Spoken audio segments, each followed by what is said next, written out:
चले आपको बताते हैं कि असूल परस्त खालिद मकबूल कामरान टिसोरी के बारे में आज से कुछ साल पहले तक किन ख्यालों का इजहार करते थे।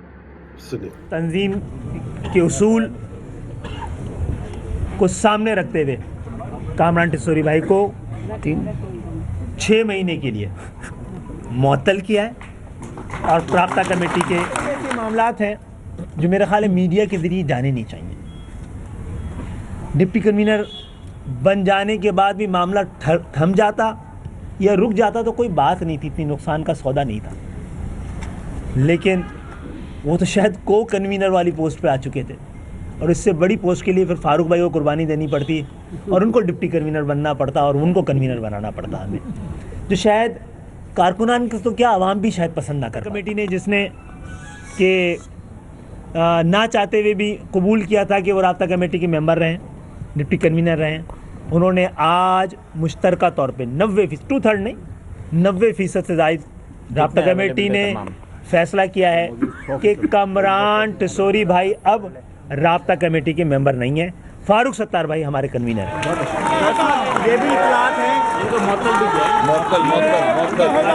कामरान टिसोरी भाई को लोग ये कहते हैं, हमारे अभी कारकुनान सवाल ये कर रहे थे, लोग ये पूछते हैं, हमारे कारकुनान ये सवाल करते हैं कि ऐसी कौन सी मजबूरी है एमकेएम की, ऐसी कौन सी कमज़ोरी है एमकेएम की, ऐसा क्या कमाल है कामरान टिसोरी भाई में कि उनको आप लोगों ने इतनी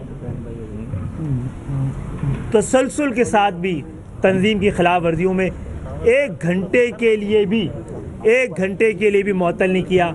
राब्ता कमेटी ने तंजीम के उसूल को सामने रखते हुए कामरान टिसोरी भाई को 6 महीने के लिए मुअत्तल किया है और प्राप्ता कमेटी के जो क्लिप मैंने शेयर किया है इसमें 2 बातें नोट करने वाली हैं। एक कि जिन डिप्टी कन्वीनर्स का नाम खालिद मकबूल ने लिया उसमें से माँ सिवाय खालिद मकबूल के और शायद नसीम जलील वाजी के बाकी सब माइनस कर दिए गए।